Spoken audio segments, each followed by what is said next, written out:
Hello, everybody, and welcome to another episode of Box Office Talk. This is the show where I break down what happened at the box office, see if my predictions for the top 5 are correct, then make predictions for next week's top 5. So let's get right on into it. Last week, I predicted the number 1 would be The Hunger Games, The Ballad of Songbirds and Snakes. Number 2 would be Trolls Band Together. Number 3 would be The Marvels. Number 4 would be Thanksgiving. And number 5 would be Next Goal Wins. And I got so close once again. And so did you guys. A lot of you got pretty close to getting all 5 of your predictions right. And actually, if I can correct myself, I got so close to getting at least 4 out of 5 of my predictions right, because number 5 I was going to get wrong regardless. But because I was delayed in doing the audio record on Sunday, I had some things going on in the evening, so I had to postpone it. It actually turned out to be a little bit of a blessing in disguise, because I got to see how the tie ended up. And originally it was looking like maybe, just maybe, a lot of you guys will get your shout outs, but I had the screenshots ready, but then the official numbers came in and something below squeaked above, and here we are now. So let's go over what actually happened in the overall top 10 this weekend. Number 1, not really a surprise to anyone, obviously, was in fact The Hunger Games, The Ballad of Songbirds and Snakes. I don't think anyone's surprised that it did get number 1. It was kind of like the biggest movie that was coming out. It's part of the Hunger Games franchise, which, even if the popularity isn't where it was at its peak, which I guess would be Catching Fire or Mockingjay Part 1, one of those two movies, kind of like in the middle of the film series launching. It's still a popular franchise. The book that this is based on is pretty popular as well. So, it was obviously going to be number 1. It's obviously a big moneymaker, but I think this will definitely turn out to be the bumblebee of the Hunger Games film series, and I hope, at least, by saying that you'll know exactly what I mean. But let's go over into some specifics here. It made $44 million on its opening weekend, and yes, that is the lowest opening weekend for any of the Hunger Games film series. It is still behind Mockingjay Part 2's entire domestic run by $237 million worldwide. It's still under about $100 million, only sitting at $98 million, so it's just a little under that point. It needs $548 million until it outgrosses Mockingjay Part 2, which is the lowest grossing both domestically and worldwide prior to this film. And I'm sure a lot of people are looking at that basic info of like, oh, it's the lowest opening weekend for it, it's cooked, but, it's a failure, blah, blah, blah.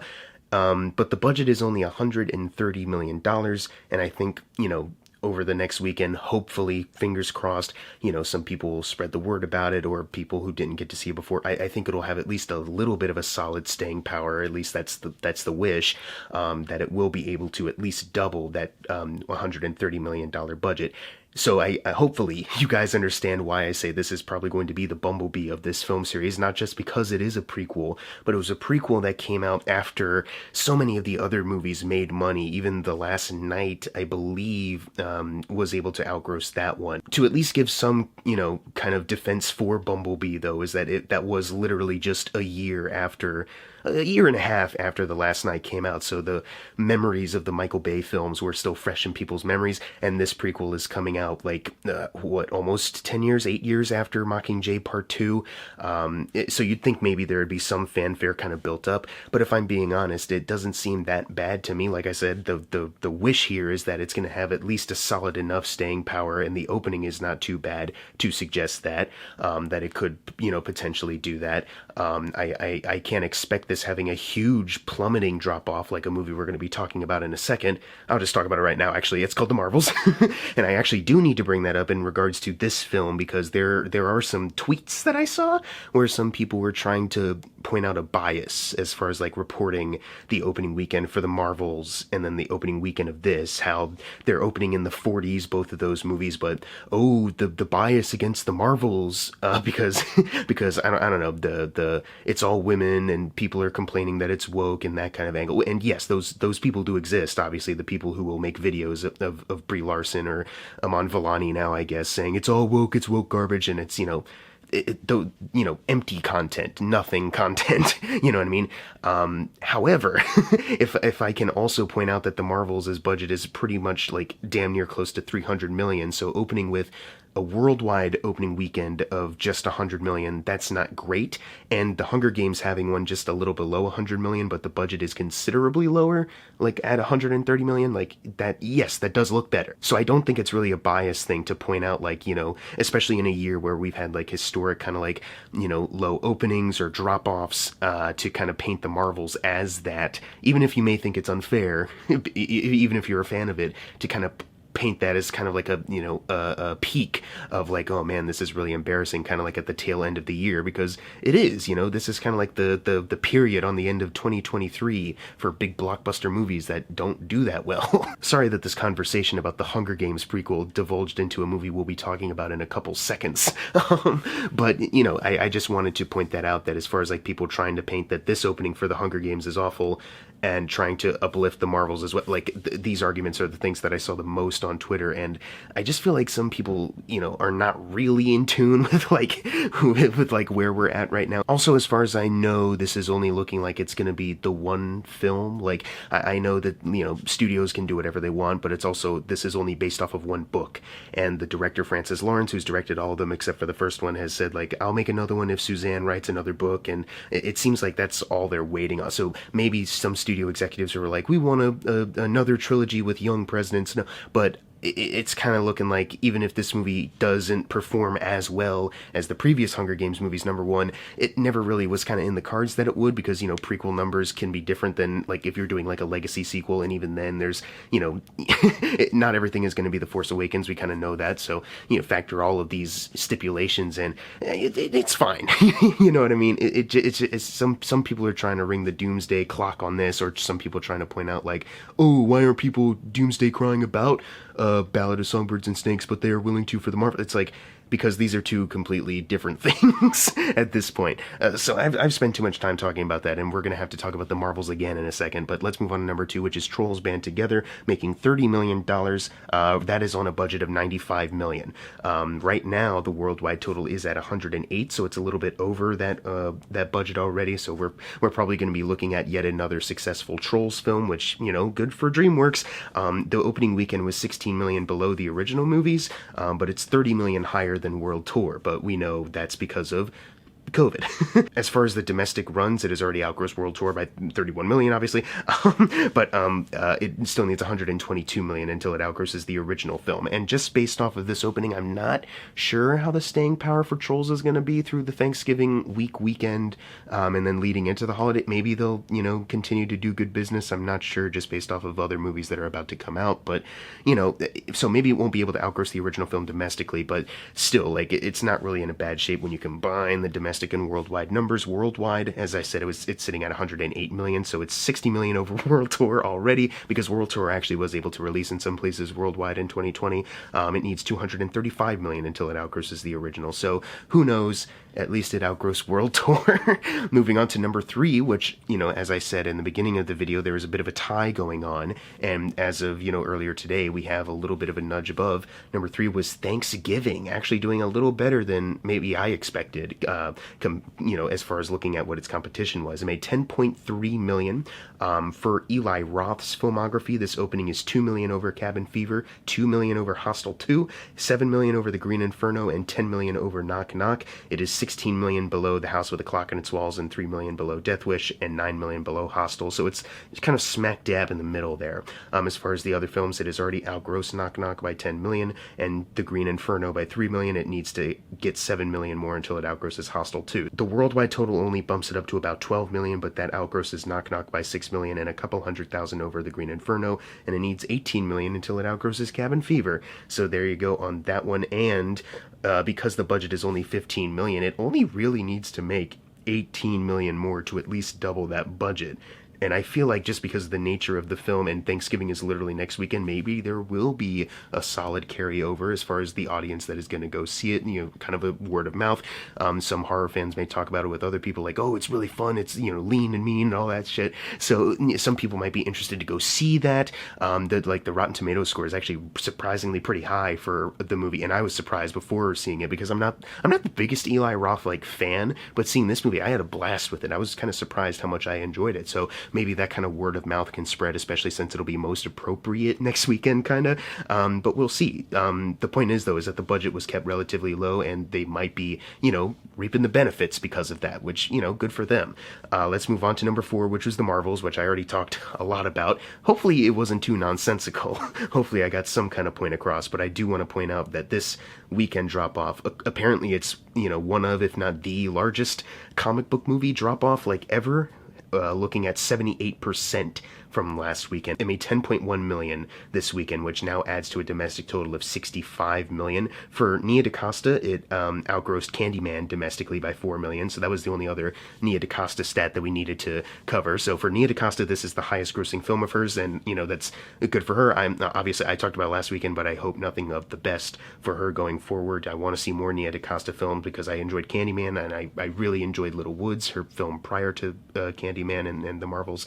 But as far as the MCU rankings go, it is still 69 million behind The Incredible Hulk, and because of this drop-off, it's not looking like it's going to have any legs to surpass that, so it'll be the lowest grossing MCU film domestically ever. Like, The Incredible Hulk has been the lowest grossing film for the MCU since 2008.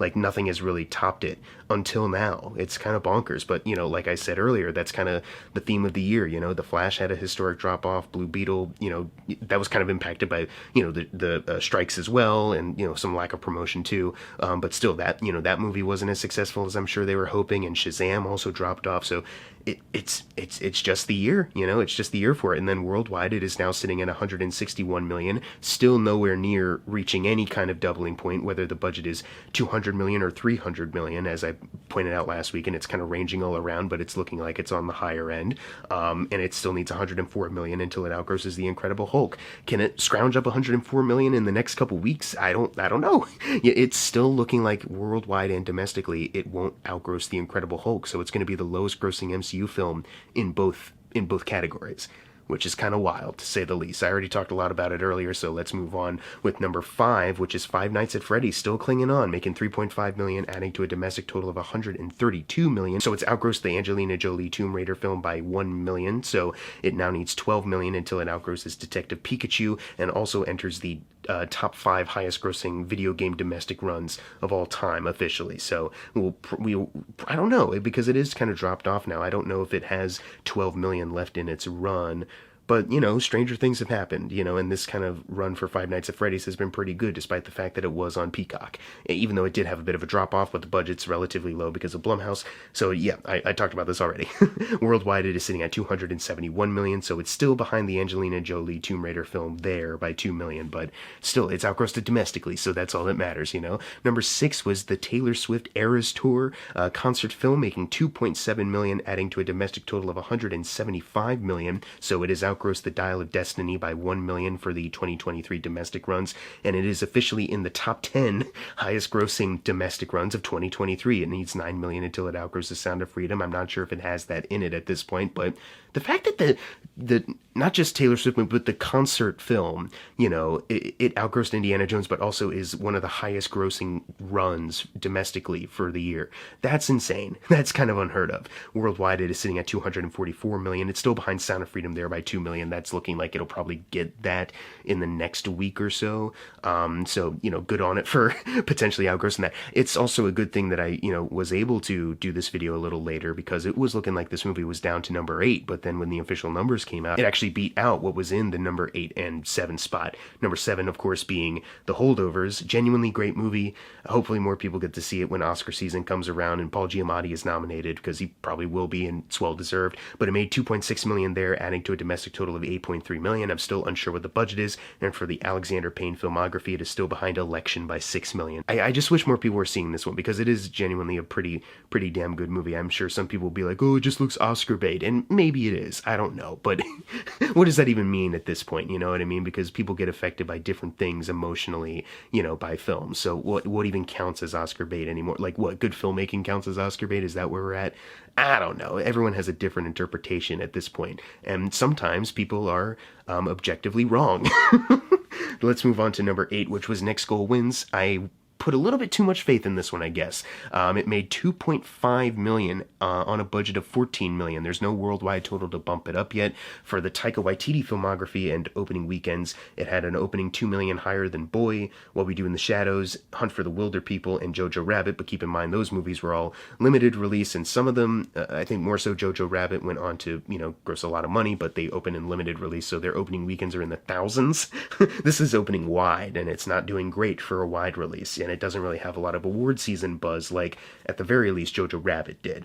It is 120 million below Ragnarok and 142 million below Love and Thunder. That's to be expected. For Taika Waititi's filmography, it outgrossed Boy by 2 million, but it needs 1 million until it outgrosses What We Do in the Shadows. So, hey, I don't know what's going on in the Taika Waititi career. I don't really mean financially at this point. I think just quality wise, because man, I've been a big fan of some of his movies, but I guess I'm not the biggest lover of Thor Ragnarok. I enjoyed it well enough, but even at the time it came out, I was like, I'm kind of surprised people are saying this is like one of the best, because it's all right. You know what I mean? I enjoyed it well enough. I did really love Jojo Rabbit though, so I thought like, okay, when he's out of the Marvel machine and he's just making the movies that he like genuinely has a passion for making, he'll really thrive. And then follow that up with Thor Love and Thunder, which is really bad, and then this, which seems to be another thing that he was really passionate about telling, but even this, for me, kind of turned mediocre, and the response from a lot of other people has been maybe a little bit harsher. I don't know, man. I don't know where his career is going. I don't know. I don't know. I think it's been confirmed, or it's just rumored that he's out for Thor 5, if that's even going to happen. Whatever. Anyways, let's move on to number 9, which is Priscilla, making 2.3 million, adding to a domestic total of 16 million, 4 million away from at least crossing over the initial production budget of 20 million. So it's still nowhere close to doubling it, at least. But who knows for A24 kind of movies, how much it really needs to break even. Who knows how much any movie needs? It always changes. It outgrossed Marie Antoinette by 1 million for Sofia Coppola, and needs 28 million now until it outgrosses Lost in Translation. Probably not going to get there, but because of that outgrossing of Marie Antoinette, Priscilla is now Sofia Coppola's second highest grossing film domestically of all time. So a round of applause for Sophia. And finally, closing out the video, number 10, Killers of the Flower Moon, dropping from number 5 last weekend to number 10. So a bit of I know there was a lot of movies coming out, but it's still a bit of a bummer that, it was having a good staying power, and now it's just dropped to the bottom. Probably not going to be here next weekend unless it has a better staying power. The next goal wins, which, could be likely. But still, it made 1.9 million, adding to a domestic total of 63 million. It's still behind Hugo domestically by 10 million. Worldwide, it is sitting at 145 million, which is behind Hugo by 35 million. So it wasn't able to get past the initial production budget of 200 million, but either way, I've already pointed out all the stipulations that kind of, none of this matters. You know what I mean? Unless it gets re-released during award season time and more people go to see it, but I think also it might be on Apple at that point. Either way, who gives a shit? Now it's time for the fun part, the predictions for next week's top 5. Number 1, I'm going with Wish. I'm thinking maybe this could, because it's about the celebration of Disney, there's a lot of hype around that. Maybe it'll be a good marketing push for them to get a number 1, and it'll actually make more money compared to Strange Worlds at the very least. Number 2, I think, will be The Hunger Games, The Ballad of Songbirds and Snakes. Number 3, I think Napoleon can sneak in there, just because it seems like, not necessarily like Oppenheimer, because Oppenheimer also had the added bonus of Christopher Nolan is really popular, and also Barbenheimer. Napoleon doesn't really have, even if Ridley Scott is popular, Napoleon doesn't have that kind of release going on here. But maybe because of Ridley Scott's name, and just because Joaquin Phoenix in general, maybe some people will go to see this. It's kind of a dad movie, I've heard it being described. Number 4, I think, will be Trolls Band Together, and number 5, I think, will be Thanksgiving. But what are your predictions for next week's top 5? Leave them in the comments below, and as always, thank you guys for watching. Make sure to subscribe. I'm Jackson Fulcher. See you guys next time.